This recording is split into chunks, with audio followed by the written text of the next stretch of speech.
नमस्कार, आप देखना शुरू कर चुके हैं नॉर्थ ईस्ट लाइव और मुद्दा के संग के साथ स्टूडियो में मैं रंजीत। मातृभाषा में शिक्षा अनिवार्य होनी चाहिए क्योंकि सृजनशीलता मातृभाषा में ही संभव है। बच्चों का मानसिक, शारीरिक, बौद्धिक विकास मातृभाषा के माध्यम से ही संभव है। पर शिक्षा का वाणिज्यीकरण ने देश की संस्कृति पर प्रत्यक्ष कुठाराघात किया है। इससे उभरना होगा। हम पिछले कई सालों से देख रहे हैं कि प्राइवेट स्कूल अपनी मनमानी कर रहे हैं। फीस के मामले में हो और अन्य तरह की सुविधाएं उपलब्ध कराने के क्षेत्र में हो, बहुत सारे प्राइवेट स्कूलों के खिलाफ आरोप भी लग रहे हैं। ऐसे में असम के शिक्षा मंत्री ने एक घोषणा की है कि कक्षा 1 से 10वीं तक स्कूलों में, विद्यालय में, चाहे वो प्राइवेट स्कूल हो या सरकारी स्कूल हो या सीबीएसई बोर्ड के स्कूल हो, असमिया पढ़ाना कंपलसरी होगा। घोषणाएं तो कर दी गई है, बहुत जल्द शिक्षा नीति में इसे शामिल कर लिया जाएगा, लेकिन क्या इससे कई दिक्कतें सामने आ सकती है? इस पर चर्चा के लिए हमारे साथ जुड़ चुके हैं लालजी सोनारी, कार्यालय सचिव है, विद्या भारती के शिशु शिक्षा समिति से भी संबंध रखते हैं। हमारे साथ जुड़े हुए हैं Jitendra Jain, principal Nalanda public school Nalbari से, और हमारे साथ वरिष्ठ पत्रकार रविशंकर रवि जुड़ चुके हैं। हमारे साथ बहुत जल्द जुड़ जाएंगे कृष्ण के प्रसाद, संपादक एयर समाचार के, और सौरभ मिश्रा विद्या भारती के पूर्वी उत्तर प्रदेश से हमारे साथ बहुत जल्द जुड़ जाएंगे। आप सबका कार्यक्रम में बहुत बहुत स्वागत है। मातृभाषा को हम जब भी अनदेखा करते हैं तो हमने देखा है, इस बार की बात करूं, इस बार जब असम में सेवा बोर्ड के रिजल्ट आए, जो जिन छात्रों ने स्टैंड किया था, पहला 10 स्थान प्राप्त किया था, उसमें से कई ऐसे छात्र थे, उनकी अगर मातृभाषा हम असमिया की बात करें, जब वो बोल रहे थे तो सुन के बड़ा दुख हो रहा था क्योंकि वो शुद्ध नहीं बोल पा रहे थे। ये पहली घटना नहीं है, और जो अंग्रेजी माध्यम में पढ़ रहे हैं वो अपनी मातृभाषा के प्रति उनका लगाव कम होते जा रहा है, ये विशेषज्ञ बताते हैं। रवि जी, ओपनिंग कमेंट चाहेंगे आपका? देखिए, ये एक बहुत अच्छी और बहुत सुखद घोषणा की है असम सरकार ने, और लंबे समय से इसके लिए मांग की जा रही थी। असम साहित्य सभा और विभिन्न संगठन इसके लिए असम सरकार पर लगातार दबाव भी डाल रहे थे कि असम में असमिया को अनिवार्य किया जाना चाहिए। देखिए, जहाँ तक भाषा का सवाल है, भाषा सबकी होती है। भाषा किसी जाति विशेष में ज़्यादा बोली जाती है कोई भाषा, लेकिन वह भाषा भी सबकी भाषा होती है, और हमारी जितनी भी भारतीय भाषाएं हैं वो हमारी भाषा है। दूसरी बात ये कि हम जब जितनी ज़्यादा से ज़्यादा, हमें यह बात समझना होगा कि हम एक ऐसे देश में रहते हैं जहाँ पर जो बहुभाषी देश है। अलग अलग राज्यों, अलग अलग समुदायों, अलग अलग जातियों की अपनी भाषाएं हैं, बोलियां हैं। कुछ बोलियों को, कुछ भाषाओं को भारतीय संविधान के तहत मान्यता दी गई है क्योंकि उनका एक अपना क्राइटेरिया है, और कुछ भाषाओं को औपचारिक भाषा के रूप में रखा गया है। लेकिन इसका मतलब यह नहीं है कि जो भारतीय संविधान की 6ठी अनुसूची में जो भाषाएं शामिल नहीं हैं वह भाषा नहीं है, वह भी भाषा है और उसका भी अपना महत्व है। हम जितनी ज़्यादा भाषाओं की जानकारी रखेंगे अपने इस देश में, वह हमारी समृद्धता को, हमारी समृद्धि को, हमारी जो भाषाई जो समृद्धि है उसको बढ़ाती है। और इसी बात को ध्यान में रखकर बहुत पहले देश में त्रैभाषिक फॉर्मूला दिया गया था एजुकेशन के लिए, कि एक तो मातृभाषा, एक संपर्क भाषा, और एक भाषा, चाहे वो राष्ट्रीय भाषा हो, अंतर्राष्ट्रीय भाषा हो। इसकी बात संविधान के तहत भी कही गई थी, हालांकि उस पर बहुत ज़्यादा जोर नहीं दिया गया। ये सुझाव भी त्रैभाषिक फार्मूला, उसके तहत जैसे हम असम में हैं तो असमिया, संपर्क भाषा के रूप में हिंदी, और हम चाहें तो अंग्रेजी या कोई और भाषा। एक व्यक्ति को कम से कम एजुकेशन में 3 भाषाओं का ज्ञान देना जरूरी है। जब असम सरकार ने ये फैसला लिया, क्योंकि देखिए अब धीरे धीरे यह महसूस किया जा रहा है कि जो भारतीय भाषाएं हैं, चाहे वो असमिया हों, बोडो हों, देश के अन्य हिस्सों की भाषाएं हैं, उनके बोलने वाले लोग कमते हो जा रहे हैं। वो इसलिए हो रहा है कि अंग्रेजी का इतना ज़्यादा दबाव रहा, अंग्रेजियत का दबाव ज़्यादा रहा, मैं अंग्रेजी नहीं कहूँगी, मैं कहूँगा अंग्रेजियत का इतना ज़्यादा दबाव रहा कि निजी स्कूल जिस ढंग से सामने आए उसमें मुख्य भाषा अंग्रेजी माध्यम की ही पढ़ाई होने लगी और यह माना जाने लगा कि जो अंग्रेजी माध्यम से पढ़ेगा वही आगे जाएगा, उसी का करियर उत्कृष्ट होगा। उसकी वजह से आप देखिए असम में भी एक तरह से रवि जी आप कह रहे हैं, एक तरह से अंग्रेजी जो नहीं पढ़ते हैं, अंग्रेजी मीडियम में नहीं पढ़ते हैं, उनको एक हीन मान्यता से, हीन भावना एक हीन उनके भावना अंदर से में भुगताया जा रहा है। हमारे साथ लालजी सोनार जुड़े हुए हैं विद्या भारती से। क्या कहेंगे रवि जी के बाद? रवि जी ने जो कुछ भी कहा, और चूंकि आप विद्या भारती से जुड़े हुए हैं, अपने देश की संस्कृति, भाषाई संस्कृति कहें या पूरे विकास कहे या संरक्षण कहे, सभी के लिए मातृभाषा पर फोकस करना कितना ज़रूरी है? जी बिल्कुल, मैं रवि जी की बात से सहमत हूँ। और चूँकि विद्या भारती इस विषय पर पहले से ही कार्य कर रही है, सभी क्षेत्रों में, चाहे असम हो, बिहार, उड़ीसा हो, सभी प्रांत में वहाँ का जो स्थानीय भाषा वहाँ की, उसी भाषा में वहाँ का पाठ्यक्रम चलता है। तो जाहिर है असम में असमिया भाषा, पूरे अपने ब्रह्मपुत्र वैली में 558 विद्यालय चलते हैं, सभी असमिया भाषा के माध्यम से ही चलाए जा रहे हैं। अपना शुरू से ये प्रयास रहा है कि असमिया मातृभाषा से ही अपना विद्यालय का संचालन हो, और हम उस पर कायम हैं, और दिन पर दिन हमारी विद्यालयों की संख्या भी बढ़ती जा रही है। अंग्रेजी माध्यम के स्कूलों की भरमार के बावजूद भी आप स्थानीय भाषा पे, जैसा बता रहे हैं, आप जोर देते हैं, तो कैसे छात्रों की संख्या कैसे बढ़ रही है? अभिभावक कैसे आपके स्कूल में, मुझे जहाँ तक मालूम है आपके बड़े बड़े बिल्डिंग नहीं है या ताम झाम नहीं है, फिर भी किस तरह की शिक्षा दी जा रही है कि लोग आपके विद्यालय की तरफ, आपके शिक्षण प्रणाली की ओर आकर्षित हो रहे हैं? देखिए, विद्या भारती के 5 आधारभूत विषय हैं, और विद्या भारती उन 5 आधारभूत विषयों को लेकर ही अपना कार्य संचालित करती है। जी, जो पाठ्यक्रम है, निर्धारित पाठ्यक्रम, उसके बावजूद शारीरिक, योग, संगीत, संस्कृत और नैतिक एवं आध्यात्मिक, ये 5 विषयों को समाहित करते हुए बच्चों को संस्कारित किया जाता है, शिक्षित किया जाता है। और इन सब को देखते हुए अभिभावक अपने आप जुड़ते हैं। जी। हमारे साथ Jitendra Kumar Jain, principal Nalanda public school Nalbari से जुड़े हुए हैं। आपका पहला कमेंट चाहेंगे। आपका जो स्कूल है सीबीएसई के अंडर है, आपका माध्यम अंग्रेजी है, लेकिन मातृभाषा की जहाँ तक बात आती है, आपके स्कूल में बच्चों को किस तरह से प्रोत्साहित किया जाता है? बात यह है कि हमारा माध्यम अंग्रेजी है, हमारी स्कूल इंग्लिश मीडियम स्कूल है। पहली बात है कि हम क्लास यूकेजी से लेकर, अपर केजी से लेकर, जहाँ तक हमारी स्कूल की बात है, हम अपर केजी से लेकर क्लास 8 तक असमिया भाषा को कंपलसरी रखते हैं। लेकिन क्लास 9 से हमारे जो छात्र हैं वो चूज़ कर सकते हैं, वो चुनाव कर सकते हैं कि वो भाषा के तौर पर एक असमिया लेंगे या हिंदी। माध्यम तो अंग्रेजी है, लेकिन जो असमिया हिंदी भाषा में वो एक भाषा को चुन सकते हैं। तो हमारे स्टूडेंट जो है वह असमिया भी लेते हैं, हिंदी भी लेते हैं। तो इस तरह हम जारी रखते हैं। और हमारे जो अन्य कार्यक्रम है, हमारी स्कूल की अगर बात करें, हमारे जो हाउसेज हैं उनके नामकरण जो है वो जैसे ज्योति प्रसाद अग्रवाला हाउस, विष्णु राभा हाउस, आपके लक्ष्मीनाथ बेजबरुआ हाउस, इस तरह के हाउस के नामकरण होते हैं। तो इस तरह के नामकरण से क्या होता है कि बच्चों को हम भाषा के प्रति, यहाँ के साहित्य संस्कृति के प्रति हम बच्चों की रुचि उनमें पैदा करते हैं, बच्चे उस तरह आगे बढ़ते हैं।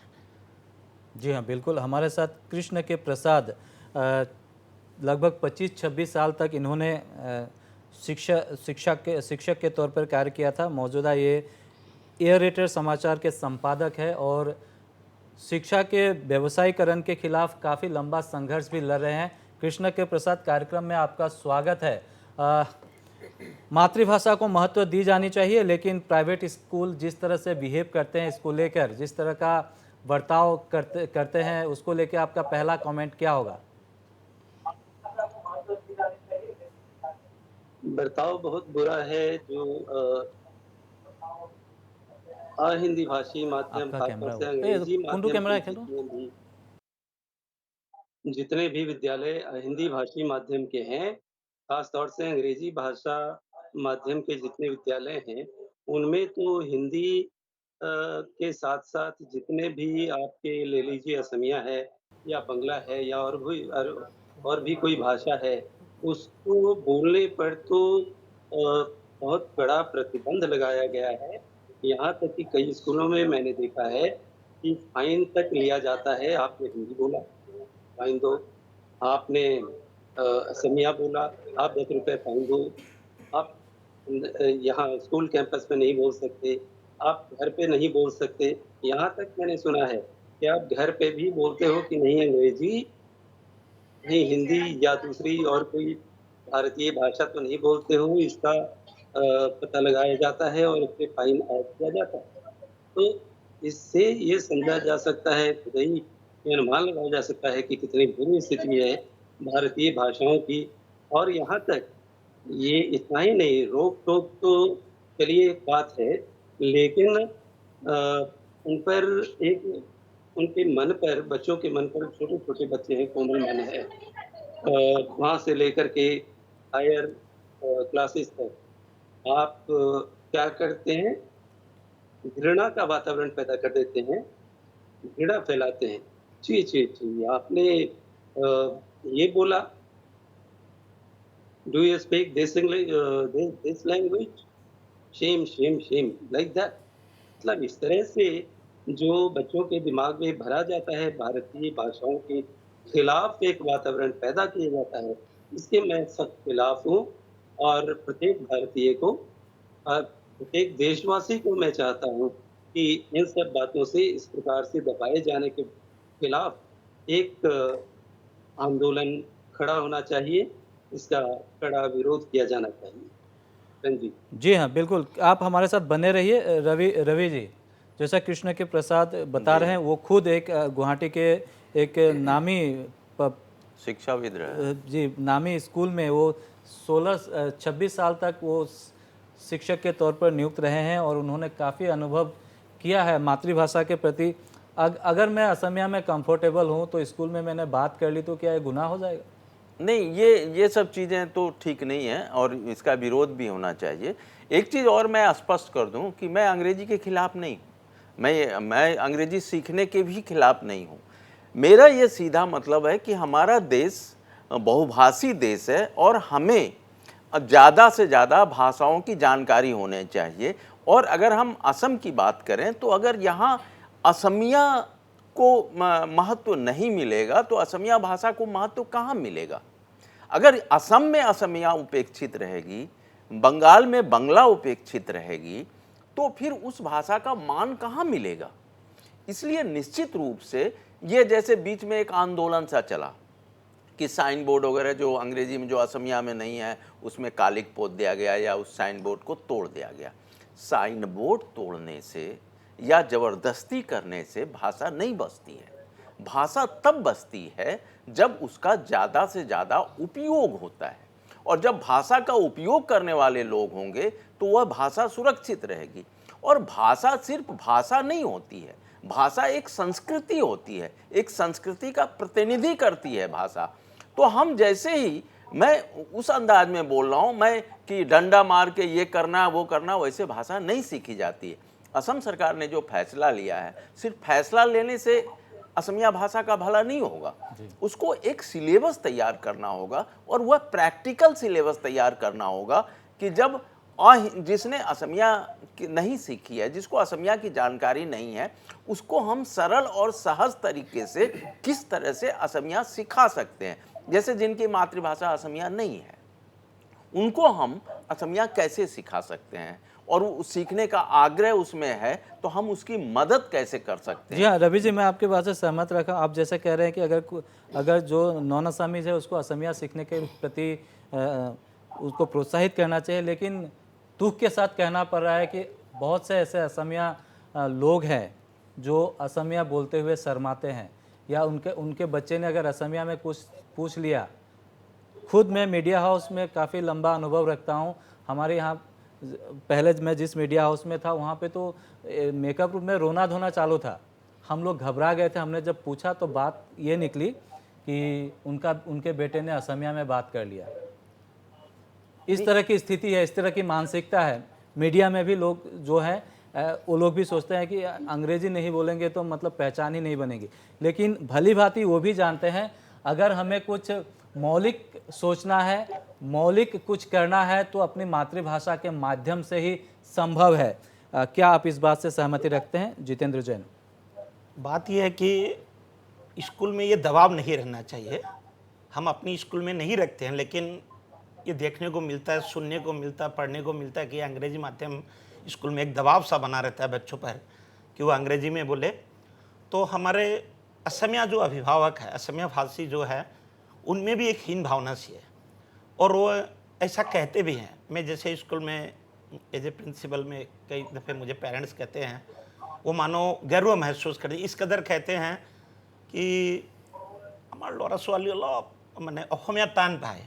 मतलब कहने का मतलब है कि असमिया में उनको जो कठिनाई है, असमिया में जो मार्क्स नहीं मिलते, उस बात को कह कर वो मतलब ये दिखाना चाहते हैं कि इसकी अंग्रेजी अच्छी है या असमिया नहीं। तो ये जो बात है ये नहीं होनी चाहिए और स्कूलों की ओर से ये दबाव भी नहीं रहना चाहिए। तो ये हम यहाँ से चाहते हैं। मैं कहना चाहूँगा, क्या आपको लगता है कि ऐसे अभिभावक और ऐसे स्कूल जो आपकी मूल संस्कृति है, विरासत है, उसको आगे बढ़ा पाएगी? लालजी सोनारी क्या कहेंगे?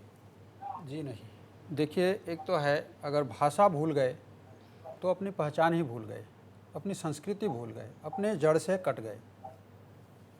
जोरहाट के एक पंडित थे कृष्णकांत हेंडिक, उन्होंने असमिया माध्यम में पढ़ाई पूरी करी। उसके बाद वो विदेश तक भी गए। उनके द्वारा लिखी गई किताबें इंग्लैंड के कई यूनिवर्सिटी में चलती हैं, अंग्रेजी में लिखा उन्होंने। तो इससे ये फ़र्क नहीं पड़ता है कि बच्चा असमिया मीडियम से पढ़ा है तो उसकी अंग्रेजी अच्छी नहीं है, हिंदी अच्छी नहीं है, ऐसी बात नहीं है। वो अपने लगन और मेहनत के ऊपर है और इसमें अभिभावकों का आग्रह ज़्यादा रहना पड़ेगा, अपने भाषा के प्रति भी प्रयास रहना पड़ेगा। जो चकाचौंध में आकर अंग्रेजी माध्यम की ओर दौड़ रहे हैं, तो एक कहावत है ना, पूरी को छोड़ आधी को धाए, तो आधी पाए ना पूरी पाए, कुछ इस प्रकार की कहावत है। तो ज़्यादातर अभिभावकों को इसे देखने को मिलता है, बच्चा 8वीं 9वीं तक जाके फिर पढ़ाई में कमज़ोर होता है। हज़ारों अंग्रेजी माध्यम के विद्यालय में वो पढ़ाई करे, लेकिन होता क्या, सोचता तो अपनी मातृभाषा में ही है। हम कोई भी बात जब करते हैं तो सबसे पहले मातृभाषा में ही सोचते, फिर उसको हम प्रकट करते हैं। और अंग्रेजी बोलने के लिए उसको ट्रांसलेट करते हैं, मन ही मन। कहते हैं कि सपने में सपना जो हम देखते हैं तो अपनी मातृभाषा में ही देखते हैं। जी बिल्कुल। वो एक कहानी भी पढ़ी थी बचपन में कि एक पंडित थे, किसी राज दरबार में आए कि मेरी मातृभाषा क्या है पहचान करो। तो अंत में जब मुसीबत उनके ऊपर आकर गिर पड़ी मुसीबत, तो मातृभाषा में उन्होंने भगवान का नाम लिया। तो बात यही है, आदमी कुछ भी दिखावा करे लेकिन अंदर से वो मातृभाषा में ही जी हाँ सोचता है, और सोचनी भी चाहिए। जब मैं एक कार्यक्रम की रूपरेखा तैयार कर रहा था तो कई लोगों ने मुझसे फ़ोन किया था। कोरोना संकट है असम में, पूरे दुनिया के साथ, और बागजान में भी बहुत एक बड़ी विपदा आ चुकी है। आप क्या मातृभाषा को लेकर आज बैठने वाले हैं? लेकिन मैं अड़ गया उनके साथ, और कहीं ना कहीं ये चैनलों का भी दायित्व तो होता है, चाहे चैनल कहीं का भी हो, वो अपने स्थानीय भाषा को महत्व दे, और सिर्फ महत्व ही नहीं दे, अच्छा काम भी करे। हमारे साथ कृष्ण के प्रसाद जुड़े हुए हैं। कृष्ण जी, मातृभाषा हम करते हैं, मातृभाषा दिवस मना लेते हैं, पेपर में फ़ोटो छाप देते हैं, थोड़ी सी सुर्खियाँ बटोर लेते हैं, फिर शांत हो जाते हैं। एक मुहिम होनी चाहिए, कैसे लड़ी जाए ये लड़ाई कि आप अपनी मातृभाषा को उस स्तर पर ले जाए कि वैश्विक पहचान मिल सके।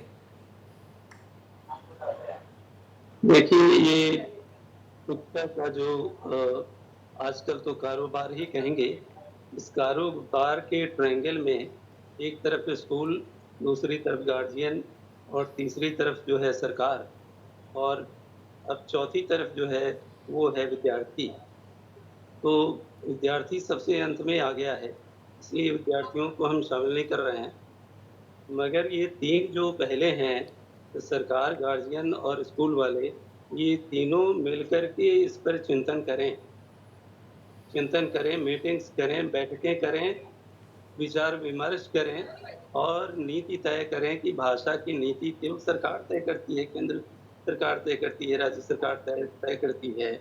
लेकिन ये सामाजिक विषय है, ये मानसिक विषय है, ये नैतिक विषय है, सामाजिक विषय। तो इनको सामाजिक स्तर पर ये तय करना आवश्यक है कि भाषा के प्रति हमारी नीति क्या होनी चाहिए, हमारा रवैया क्या होना चाहिए।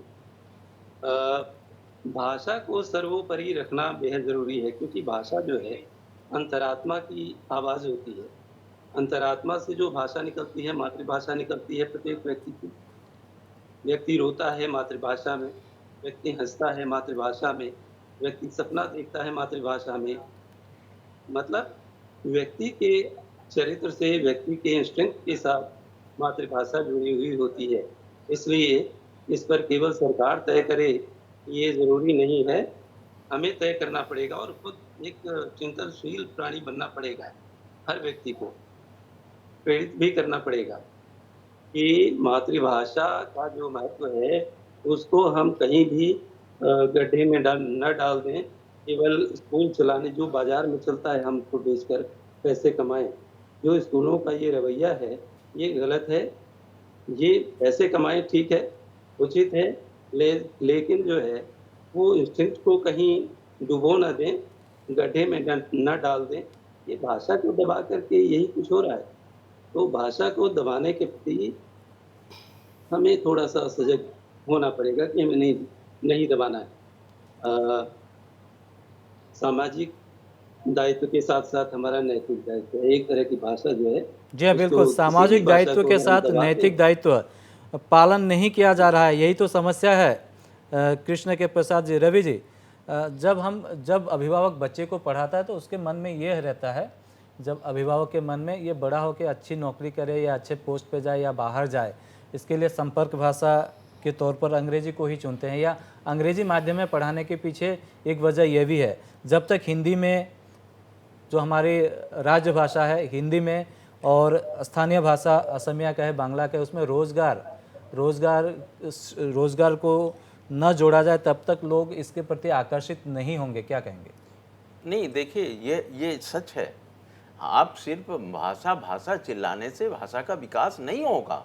जब तक कि उस भाषा को आप रोजगार के अवसर से भी नहीं जोड़ेंगे। रोजगार किस भाषा के को सीखने से मिलता है? रोजगार भाषा सीखने से रोजगार का संबंध नहीं है। ये बात समझने की ज़रूरत होगी। हमें अपनी मातृभाषा का ज्ञान होना चाहिए। जब हम मातृभाषा का ज्ञान का मतलब कि हम अपनी संस्कृति का ज्ञान होना चाहिए। इसके साथ साथ हमें अपनी कैरियर के लिए जो भाषा हमें सीखने की ज़रूरत है, उसमें कहीं कोई मनाही तो है नहीं। आप अंग्रेजी सीखिए, संपर्क भाषा के रूप में आप हिंदी ऐसे भी समझ जाते हैं जब यात्रा करते हैं, घूमते फिरते हैं। दूसरी बात ये मैं कह रहा हूँ कि इसको कैसे लागू किया जाए और पाठ्यक्रम कैसे तय हो, इस पर राज्य सरकार को, जो इस क्षेत्र से जुड़े हुए लोग हैं, विशेषज्ञ हैं, उनसे राय मशवरा लेनी चाहिए। लेकिन कोई भी भाषा सीखने में कभी कोई परेशानी नहीं आती है। अभी कर्नाटक सरकार ने 2 साल पहले ये फैसला लिया है कि वहाँ जितने इंजीनियरिंग कॉलेज हैं, जितने मेडिकल कॉलेज हैं, लोकल लेवल, स्कूल लेवल पर तो छोड़ दीजिए, जो लड़के वहाँ के वो पढ़ने गए हैं इंजीनियरिंग, उनके लिए वहाँ पर कन्नड़ भाषा का स्पेशल क्लास हो रहा है कि आपको कन्नड़ भाषा, और 30% जो नंबर है 100 में, वो आपको उसमें लाना होगा। अब वो है कि कन्नड़ भाषा का इतिहास वो नहीं पढ़ रहे हैं, कन्नड़ भाषा की एक सामान्य जानकारी उनको सिखाई जा रही है। कई प्रदेशों में इस तरह की व्यवस्था है। दूसरी बात ये है कि जैसे असम सरकार के जो नौकरी हैं, उसमें असमिया एक विषय, लिखित परीक्षा में असमिया एक विषय अनिवार्य है। APSC का एग्ज़ाम हो या इस तरह के दूसरे एग्ज़ाम भी हो, वहाँ भी असमिया भाषा के में परीक्षा देनी होगी, या शिक्षक की नौकरी है, ये तमाम नौकरियां जो हैं। दूसरा ये है कि जब हम असम के इलाके में अगर हमको क्षेत्र में रोजगार करना है, तो आम आदमी के, चाहे आपको दुकान खोलनी हो, आपको प्रतिष्ठान खोलना हो, बिजनेस के सिलसिले में जाना हो, वहाँ भी जो आम आदमी से आपकी बात होगी, कनेक्ट जब आम आदमी से आप होंगे तो वो असमिया से भाषा के रूप में होंगे। भले ही आपका प्रोनाउंसिएशन कैसा हो रहा उस पर मत जाइए, वो आप जिस ढंग से बोलते हैं आपकी असमिया को एक असमिया भाषी समझ जाता है। ये मेरा व्यक्तिगत अनुभव भी रहा है। दूसरी बात है कि भाषा सीखने से कहीं ना कहीं आपकी ताकत बढ़ती है। मैं तो असमिया नहीं जानता था, असम में आने के बाद मैंने असमिया सीखी, और असमिया सीखने के बाद असमिया से हिंदी में अनुवाद का इतना काम मुझे मिला, अभी भी कई किताबें हमारे टेबल पर रखी हुई हैं अनुवाद करने के लिए। तो अगर हम कैरियर के रूप में भी बात करें, और कहीं ना कहीं हम एक भाषा से दूसरे भाषा के बीच में सेतु का भी काम करते हैं, तो कैरियर के रूप में भी ज़्यादा से ज़्यादा भाषा सीखना। आज बोडो भाषा के लिए अच्छे अनुवादक नहीं मिल रहे हैं, ये कमी है। अगर अच्छे अनुवादक बोडो भाषा में हो तो वो रोजगार का सुनहरा अवसर है वहाँ पर। तो और जैसे जैसे दुनिया छोटी होती जा रही है, ग्लोबल होती जा रही है, हमारी पूरी दुनिया, हम एक दूसरे से जुड़ गए हैं, वहाँ पर भाषाओं के बीच नज़दीकी ज़्यादा आ गई है। अंग्रेजी भाषा का कोई दवा की दुकान, दवा है, उसका आप देखिएगा, उसमें जो स्लिप लगा रहता है, लेबल, उसमें स्थानीय भाषा भी होता है, ताकि स्थानीय लोग भी पढ़ सकें कि इस दवा में क्या गुण है, क्या हानि है। अनुवाद का ऑनलाइन अनुवाद का एक बहुत बड़ा बाजार तैयार हो गया है। बिल्कुल।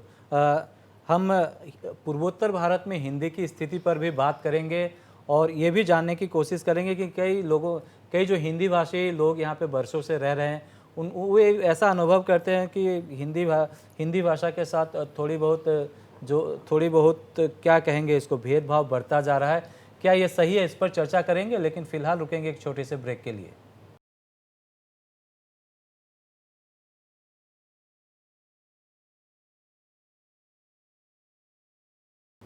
ब्रेक के बाद मुद्दा में आपका स्वागत है। दुनिया कोरोना संकट से जूझ रही है, और दुनिया में हर साल बोलियां, भाषाएं लुप्त होती भी जा रही है। इसके प्रति सजग होने का समय आ चुका है। इस पर चर्चा कर रहे हैं हम जितेंद्र कुमार जैन, नालंदा पब्लिक स्कूल नलबारी के प्रिंसिपल है, हमारे साथ जुड़े हुए हैं। आप क्या कहेंगे, जो हमारी भाषा है, भाषा को समृद्ध करने के लिए पेरेंट्स को तो आगे आना ही होगा, लेकिन स्कूलों की भूमिका क्या होनी चाहिए, खासकर मातृभाषा के प्रति? बच्चों में मातृभाषा के प्रति रुचि लाने के लिए, जैसे हमारे अगर बात असम की करें तो हम यहाँ असमिया भाषा को महत्व देना काफ़ी ज़रूरी है।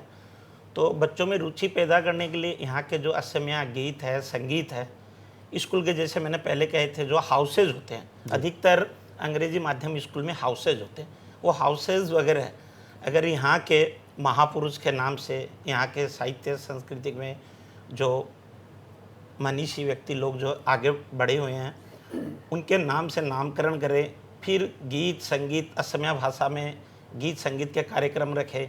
नाटक जो है वो नाटक अगर हम असमिया भाषा के असमिया नाटक अगर मंचस्थ करें तो भाषा के प्रति उनमें रुचि ये पैदा स्कूलों की की जा बात सकती कर है। रहे हैं, स्कूलों में होनी स्कूलों में तब बच्चों में इस तरह हम बच्चों से ही विकास होगा। हम स्कूलों में अगर बच्चों में इस तरह की प्रतियोगिता है, जैसे कि हमारे स्कूल में रिसाइटेशन कंपटीशन वगैरह होती है, आवृत्ति प्रतियोगिता, उसमें क्या होता है अंग्रेजी माध्यम स्कूलों में कईयों में देखा जाता है कि वो अंग्रेजी में होती है, वहाँ अगर वो असमिया में हो, हिंदी में हो, तो बच्चे अंग्रेजी असमिया हिंदी वो भाषा के प्रति उनकी रुचि पैदा होती है, और उस तरह की उच्च मानदंड कविता हिंदी या असमिया की हो, उनसे बच्चे बखूबी परिचित हो। जी बिल्कुल। मैं आपसे ये पूछना चाहता हूँ, लॉकडाउन के चलते स्कूलें बहुत दिनों से बंद है, इस दौरान छात्र जो आपके विद्यार्थी वो क्या कर रहे हैं, थोड़ा बताएंगे क्या किया? हाँ, बच्चों को हम लोग व्हाट्सएप पर अभी बच्चों को व्हाट्सएप पर क्लासेस शुरू की जाती है। तो अगर बात अंग्रेजी माध्यम या प्राइवेट स्कूल बोलने से अंग्रेजी माध्यम ही नहीं, हमारी जो असमिया माध्यम की स्कूलें हैं, इन्होंने जो कहा था वो काफ़ी आगे बढ़ी हुई है। हमारे अगर असम की हम मैं पूछ रहा हूँ, नालंदा पब्लिक स्कूल नलबाड़ी हाँ के बच्चों ने इस दौरान क्या किया या क्या कर रहे हो? हाँ, बच्चे में जैसे एक तो क्लासेस जो व्हाट्सएप वगैरह की क्लासेस वगैरह होती है वो क्लासेस अटेंड करते हैं, और साथ ही बच्चों को हम अलग अलग कई जो एक्टिविटीज़ है उनसे भी जोड़े रखते हैं कि जैसे कोरोना के विषय पर वो आर्टिकल लिखे, कोई कविता लिख रहे हैं, कोई अन्य संबंधित विषयों पर, तो उनमें उस तरह की जो सृजनशीलता है बच्चे उन सब से जुड़े हुए हैं। कई ऑडियो वीडियो वगैरह बच्चे भेजते हैं, इस तरह से जुड़े हुए हैं। लेकिन एक दिक्कत है यहाँ मैं जो कहना चाहता हूँ, एक समस्या हो रही है अभिभावकों को, वह ये है कि इन दौरान बच्चे ज़्यादा मोबाइल से जुड़े हुए हैं। मतलब बहाना भी करते हैं, जब व्हाट्सएप से जुड़ते हैं तो कई बार अगर टीचर लेट से आते हैं या जुड़ने के बहाने वो क्या करते हैं, मोबाइल से और ज़्यादा जुड़े हैं और दिन भर क्या करेंगे, तो ये भी एक सामने समस्या है। तो इस वक्त अभिभावकों को बच्चों को अन्य सृजनशील कामों में, अपने घर के भी छोटे छोटे कार्य में अगर बच्चों को व्यस्त रखे, ये काफ़ी ज़रूरी है। जी हाँ, लालजी सोनार जी, शिशु शिक्षा समिति विद्या भारती के, जैसा आपने बताया कि बहुत सारे स्कूल है, और आपके स्कूल में मैं प्रोड्यूसर से भी कहूँगा कि वो क्लिप दिखाए, विजुअल दिखाए, जो बच्चों ने, विद्या भारती से जुड़े स्कूल के बच्चों ने क्या किया, आप देख सकते हैं तस्वीरों में, और उस पर आप थोड़ा विस्तार से बताइए। जब लॉकडाउन है, स्कूलें बंद है, तो क्या हो रहा है, आप थोड़ा विस्तार से बताइए। देखिए, अपने विद्यालय ज़्यादातर दूर दराज के क्षेत्रों में हैं, जहाँ नेटवर्क भी इतना सहज सुलभ नहीं है। तो इसलिए मैं व्हाट्सएप या और भी जितने भी ये टेक्नोलॉजिकल विषय हैं उन पर ज़्यादा मैं नहीं बोलना चाहता। वो शहरों तक ही सीमित है ज़्यादातर। और गांव के दूर दराज में क्या है कि जो वहाँ के स्थानीय अपने आचार्य लोग हैं, हम शिक्षक नहीं बोलते, टीचर नहीं बोलते, आचार्य या आचार्य बोलते हैं, तो अपने गांव के जो बच्चे हैं उनको सोशल डिस्टेंसिंग मेंटेन करते हुए 5-6 बच्चों के समूह को वो घंटे, 1.5 घंटे, 2 घंटे के लिए गाइड करते हैं, या तो अपने घर पे बुला के या उनके वहीं जाके।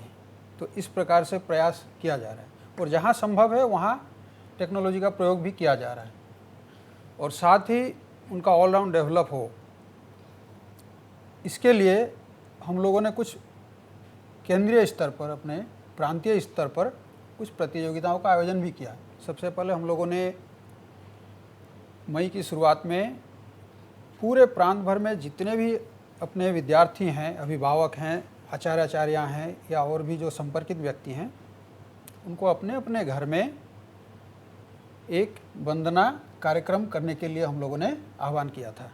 तो उसमें आपको विश्वास नहीं होगा, लगभग 2 लाख परिवार जुड़े, अपने घर के सभी सदस्य बैठकर और एक साथ महापुरुष माधव देव के द्वारा लिखी गई वो जो घोषा का पद है उसको उन्होंने गाया, वीडियो भी किया, कुछ लोगों ने फ़ोटो किया, उसको यहाँ तक प्रेषित किया। तो एक बहुत बड़ी उपलब्धि थी। तो कोरोना के संकट से बचने के लिए और लोगों में मनोबल बढ़ाने के लिए, साइकोलॉजिकल कुछ इम्प्रूवमेंट के लिए ये सब हम लोगों ने मतलब शुरू किया। शारीरिक मानसिक विकास के लिए, और उसके बाद उसको बरकरार रखने के लिए और भी 15 मई से 4 जून तक 11 चरण में हम लोगों ने वंदना का प्रतियोगिता भी शुरू किया। जी। हर विद्यालय के बच्चे, सभी कक्षाओं के बच्चे उसमें जुड़े। तो अपना लगभग आधे घंटे का वंदना सत्र होता है, जिसमें श्लोक, सुभाषित, गीत, भजन, प्रार्थना, ये सारे विषय उसमें रहते हैं। तो उनको खंडशः हम लोगों ने 11 चरणों में 11 राउंड में प्रतियोगिताएं आयोजित की। उनको भी बच्चे अपने अपने घर में भाग लिया, उसको रिकॉर्डिंग किया, फिर विद्यालय से चयनित करके, फिर विद्यालय से संकुल, 10-15 विद्यालयों का एक संकुल होता है, फिर संकुल से चयनित करके विभाग, 4-5 या 10 विभाग, संकुल को लेके एक विभाग, फिर विभाग से प्रांत में, ऐसे करके वो प्रतियोगिता का ऐसा शेड्यूल बनाया था। तो अपने 8 विभाग हैं, 3 या 4 जिलों को लेकर।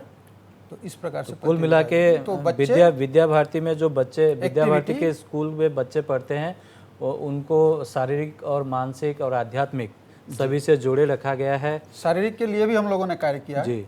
योग, घर घर में बच्चे अपना योग का वीडियो क्लिप बनाते हैं, फिर वो कुछ फिजिकल अपना जो भी होता है शारीरिक वगैरह, उनका छोटे छोटे जो खेल है स्थानीय स्तर पर, जैसे आपने अभी दिखाया जी क्लिप, तो इस प्रकार के भी प्रयोग जारी है। जी। रवि जी, जो जो जो देश समृद्ध है आर्थिक रूप से, सांस्कृतिक रूप से, वहाँ में एक चीज़ ये देखने को मिलती है कि मातृभाषा के प्रति जो लगाव है, हम जापान की बात कर ले, चीन की बात कर ले, रूस की बात कर ले, और से बहुत सारे देश है, आयरलैंड कह लें, स्कॉटलैंड कह ले, अपने मातृभाषा के प्रति जो लगाव है मन में, जो गहराई से उसका पालन करते हैं, जिसकी वजह से वो समृद्ध भी है। लेकिन भारत विविधताओं से भरा देश है।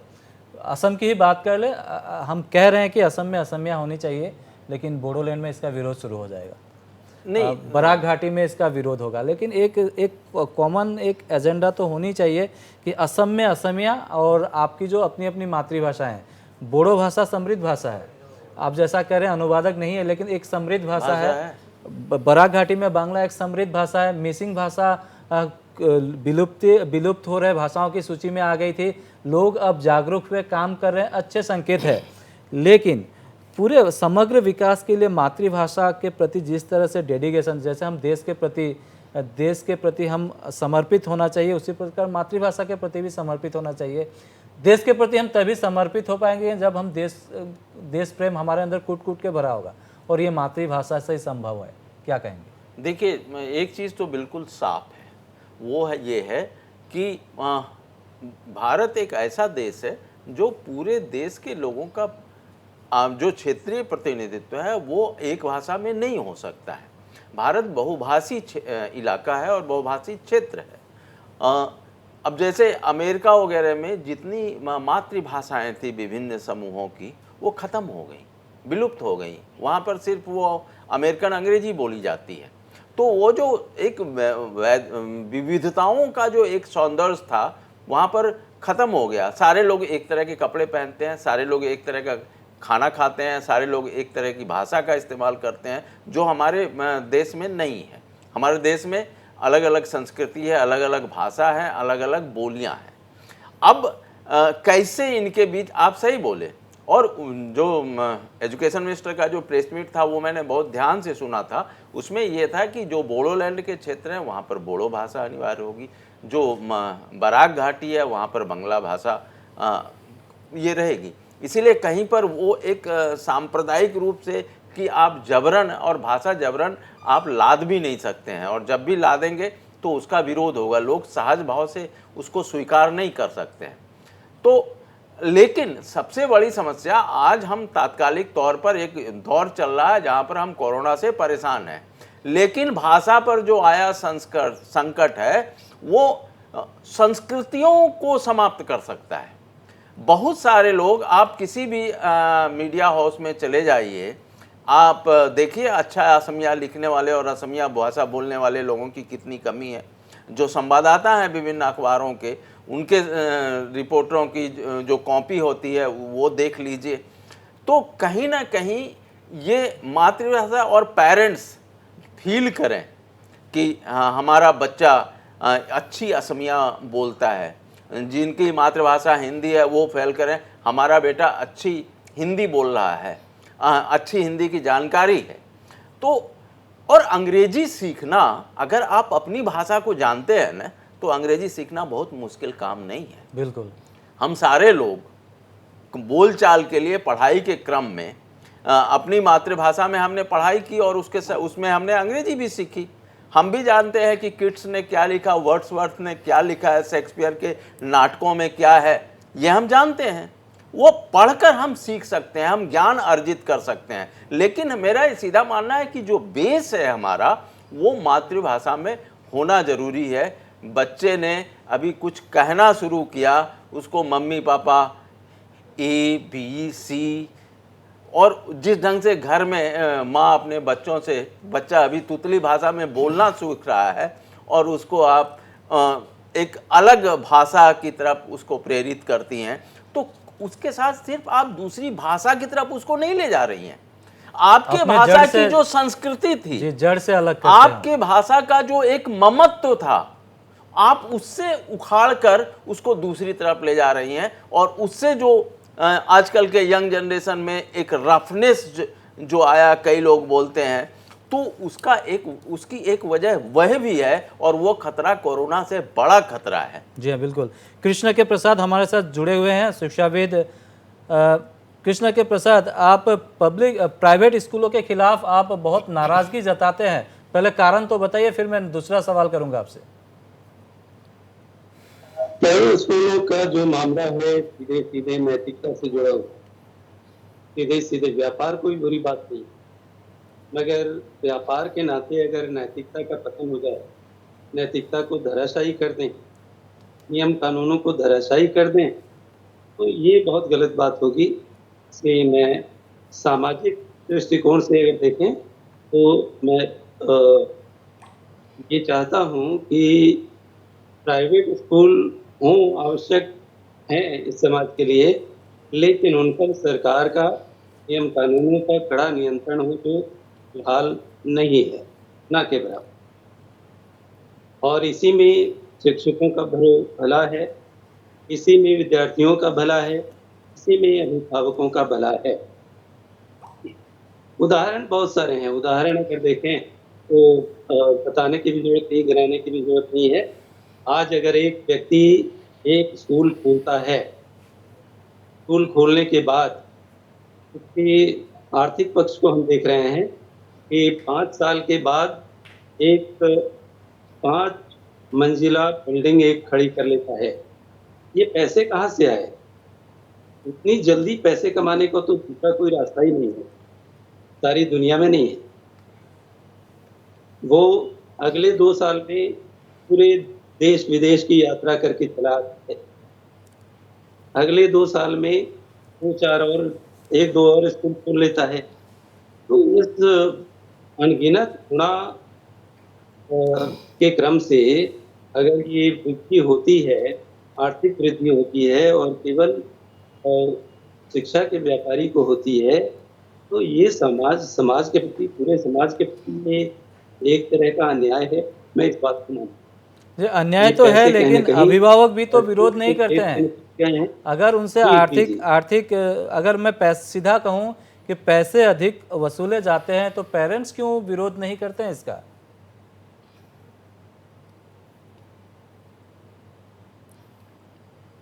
उनसे संपर्क कर दिया है, हम फिर से एक जुड़ने की चीज़, कोशिश करेंगे। मैं उस बात को आगे बढ़ाता हूँ, वो ये है कि आज का पेरेंट्स भी जो है ना, अपने स्टेटस के अनुसार स्कूल, जो उसका सोशल स्टेटस है ना, उस स्टेटस के अनुसार स्कूल खोजता है। आपका लड़का कहाँ पढ़ता है? मेरा लड़का उस स्कूल में पढ़ता है। ये जो बोलने का भाव है, और उस स्कूल में पढ़ता है तो वो उस स्कूल की अपनी शर्तें हैं, उसका फीस है, उसके अनुसार आप खुशी से दे रहे हैं, क्योंकि आप अपने बच्चे को अपने अच्छा स्कूल है इसलिए नहीं पढ़ा रहे हैं। उस स्कूल का स्टेटस जो है वो आपके स्टेटस के लेवल से मैच करता है। नहीं तो गुवाहाटी शहर में हर तरह के स्कूल हैं, और हर आय वर्ग के लोगों के बच्चों के लिए यहाँ पर स्कूल हैं, और अच्छे स्कूल हैं। लेकिन अब वो जो, तो वैसे लोग पैसे दे रहे हैं, पैसे दे कौन रहा है? और वो खुशी से दे रहे हैं कि उस स्कूल में इतना हाई फाई है, ये सिस्टम है, वो सिस्टम। तो पेरेंट्स तो पैसा दे रहे हैं ना। लेकिन इसमें एक बात जी है। जी, आप जी बिल्कुल। जितेंद्र कुमार जैन, आप भी एक पब्लिक स्कूल ही चला रहे हैं, प्राइवेट स्कूल चला रहे हैं। हाँ, तो मैं इसमें कहना चाहता हूँ कि प्राइवेट स्कूल के प्रति जो पेरेंट्स जो आ रहे हैं, रुचि लेते हैं, प्राइवेट स्कूल में अपने बच्चों को देना चाहते हैं, इसके पीछे ये कारण है कि सरकारी स्कूलों की अवस्था है जो खराब है। इसके लिए सरकार भी दोषी है। सरकारी स्कूलों की जो जर्जर अवस्थाएं हैं, वहाँ जो अभी जो स्कूलों पर, मैं ऐसे बीच में एक कहना चाहता हूँ कि कई स्कूलों को जो बंद करने का मुद्दा लिया गया है, उनके रिजल्ट जो खराब हुए हैं, 27 स्कूल, पहले 17 थे, फिर 10 और जोड़ दिए गए। ये 27 स्कूलों के जो रिजल्ट खराब हुए हैं, तो दिखने में तो लगता है कि स्कूलों को बंद करने अच्छी बात है, लेकिन ये देखना भी जरूरी है कि उस स्कूलों की अवस्था को सुधारा क्यों नहीं गया। उन टीचर्स को या स्कूल को आप दूसरी जगह ले जाएंगे, लेकिन होना ये चाहिए था कि वहाँ टीचर का बदलाव हो, अच्छे टीचर आए, अच्छे प्रिंसिपल आए, उस स्कूल को सुधार किया जाए। और स्कूल के बदलाव से ये समाधान नहीं निकलता, ये भी सोचना है।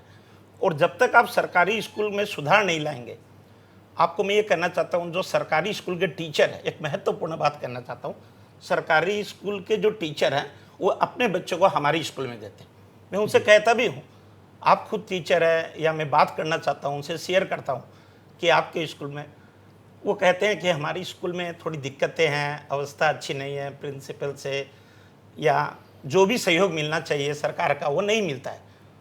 तो टीचर भी अपने बच्चों को जी प्राइवेट हमारे प्राइवेट स्कूल में देते हैं। इससे ये होता है कि वो खुद ये बताते हैं या उनकी कहीं खामियां हैं, इस तरह की बातें भी हो रही है, ये समझना जरूरी है। मुझे लगता है कि ये मुझे लगता है एक लंबा मुद्दा है, और किसी दिन इस विषय पर कि सरकारी स्कूलों की स्थिति ये क्यों है और निजी स्कूल इतना, या जो संस्था के द्वारा स्कूल चलाए जाते हैं, जैसे विद्या भारती विभिन्न स्कूलों का संचालन करती है, तो इस तरह के जो स्कूल हैं या जो डॉन बॉस्को ग्रुप है उनके जो स्कूल हैं, उनका जो अपना रेपुटेशन है इतना अच्छा क्यों है, और सरकारी स्कूल जिनको वेतन जो है, जिनके शिक्षकों का वेतन निजी स्कूल के वेतन शिक्षकों के वेतन से बहुत अच्छा है, उनको सारी सुविधाएं मिलती हैं, लॉकडाउन बंद है, उनका वेतन मिल रहा है, प्राइवेट स्कूल के टीचरों का निश्चित रूप से वेतन कटा होगा। तो ये सारी चीज़ें हैं। तो ये सरकारी स्कूल, और रंजीत जी आप बताइए, आपने किस स्कूल में पढ़ाई की? हमने, या जो असम के तमाम महापुरुष हैं, बात का छोड़ दीजिए, वो उन्होंने किस स्कूल में शिक्षा प्राप्त की थी? सारे लोगों ने सरकारी स्कूलों में शिक्षा प्राप्त की थी, क्योंकि 20 साल पहले इस तरह से निजी स्कूल लोकप्रिय नहीं थे। तो जब उन्होंने लिखकर उस स्कूल में, सरकारी स्कूलों में पढ़कर आज इतना कुछ महान हो गए वो सारे लोग, तो आज के सरकारी स्कूलों की हालत ऐसी क्यों है? क्या कर रहे हैं सरकारी शिक्षक, पहले के स्कूल के शिक्षक? रवि जी, अगर सरकार के पास सदिक्षा होगी तो सुधार निश्चित तौर पर हो सकता है, और कहना पड़ेगा दिल्ली ही इसका उदाहरण है। दिल्ली में सरकारी स्कूलों का काया पलट किया गया। हालांकि दिल्ली सरकार को इस क्षेत्र में बदनाम करने की काफ़ी कोशिश की गई, लेकिन जो सच है वो सच है, कहना ही पड़ेगा। लाल जी, आपके स्कूलों में अगर खर्च की बात करूं तो किस तरह का खर्चा आता है? कि प्राइवेट स्कूल का तो सबको मालूम है।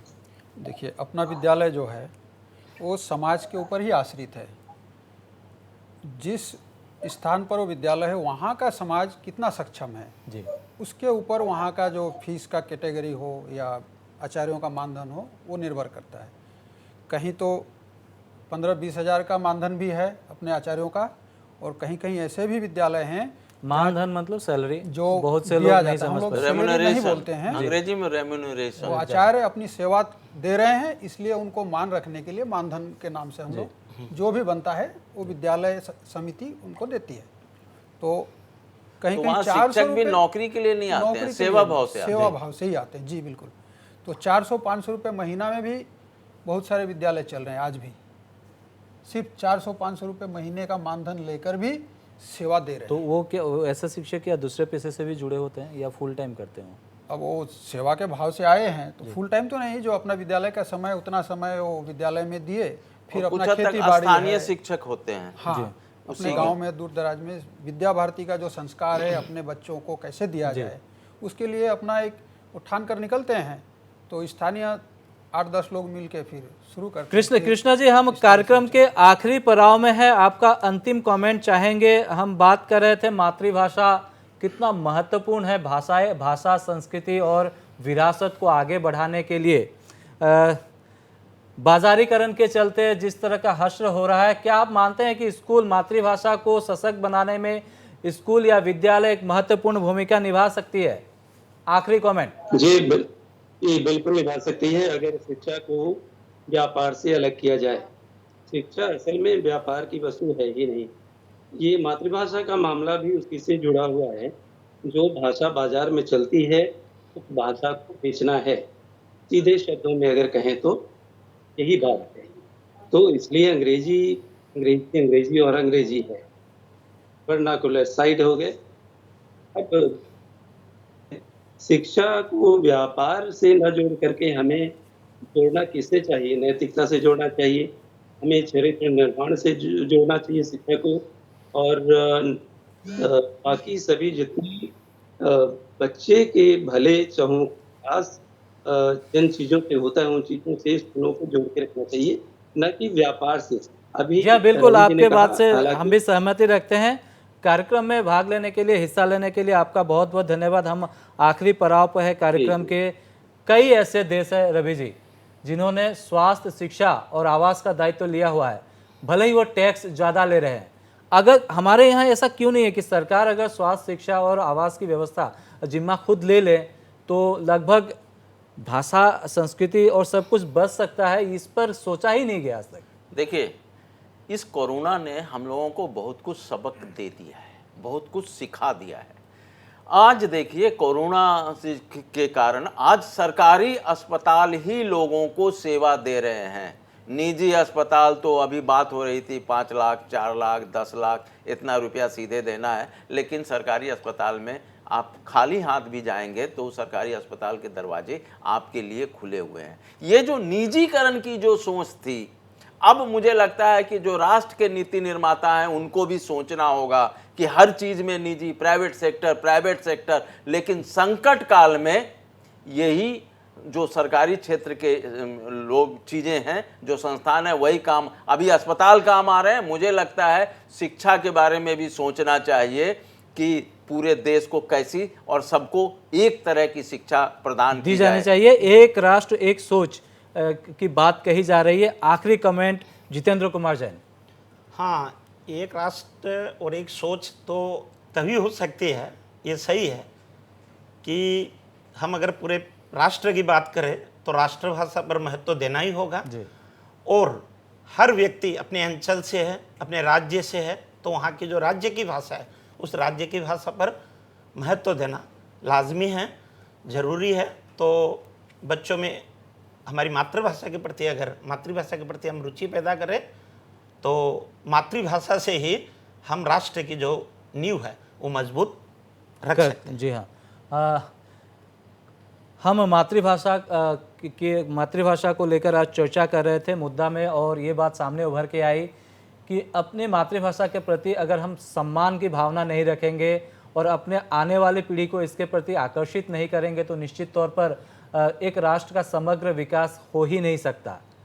राष्ट्र के समग्र विकास के लिए और राष्ट्र की जो भी संस्कृति है, संपदा है, उसका सही और वैश्विक मानचित्र पर उभारने के लिए हमें सबसे पहले जो है अपनी मातृभाषा के प्रति आकर्षित होना होगा, मातृभाषा को आगे बढ़ाना ही होगा। इसी के साथ मैं मुद्दा से विदा लेता हूं और कार्यक्रम में जिन लोगों ने जो लोग शामिल हुए, उन दर्शक, उनका बहुत बहुत आभार प्रकट करता हूं और स्टूडियो में जो लोग जुड़े उनके प्रति भी कृतज्ञता प्रकट करता हूं। धन्यवाद।